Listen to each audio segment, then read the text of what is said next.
السلام علیکم همدیاران عزیز، مردم مظلوم تاجیکستان.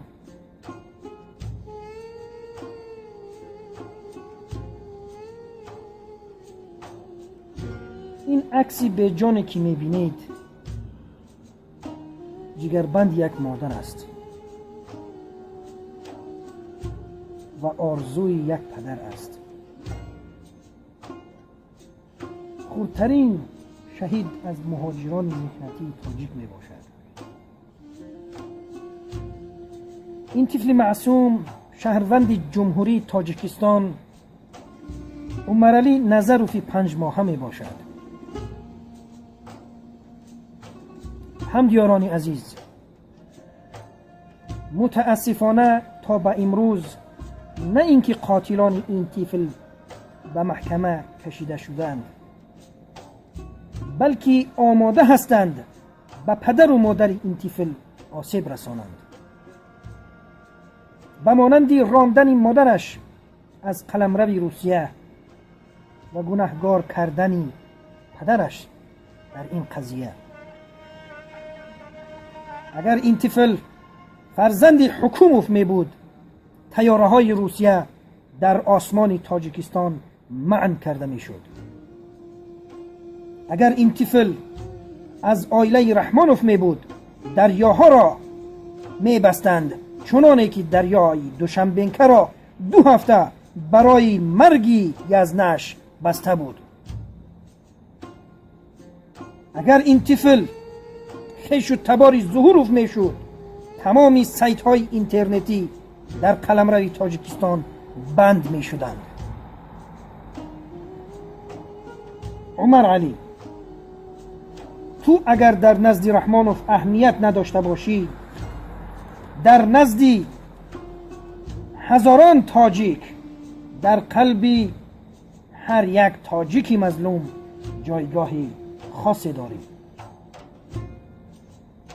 خطابی من به رحمانوف است. ای رحمانوف، بعد از خاموشی طولانی و به اهمیتی نسبت این قضیه که گویا چیزی نشده باشد، بالاخره در ملاقات با مدویدوف به جای واکنش چی گفتی؟ چی گفتی که مادرش را استرداد کنید و پدرش را حبس کنید؟ این بود همدردی تو به خانواده طفل 5 ماهه؟ این است حمایت از حقوق شهروندان؟ امام علی رحمانوف، کسی که به کنستیتوسیای جمهوری مخالف عمل کند سزایش چیست؟ کجا شد ماده 64 باب 4 از کنستیتوسیای جمهوری تاجیکستان که در آن عهده‌داری های یک پرزیدنت واقعی معین شده است؟ پرزیدنت حامی کنستیتوسیا و قانون ها و حقوق ها و آزادی های انسان و شهروند می باشد، یا اینکه تنها گروه 24 و نهضت و تاجرانی به مانند زید سعید مخالف کنستیتوسیا عمل می کنند و جزایشان را می بینند؟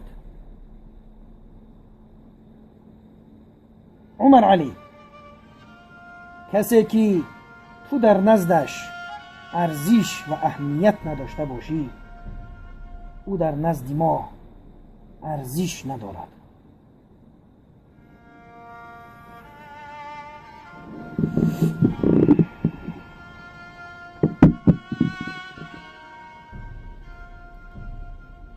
دوستانی عزیز، این عکسی که میبینید خوب این را میشناسید، حاجت به معرفیش نیست.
همدیاران عزیز، این کمترین همدردی و خانواده این طفل می باشد و اعتراض در برابر بی اهمیتی حکومت.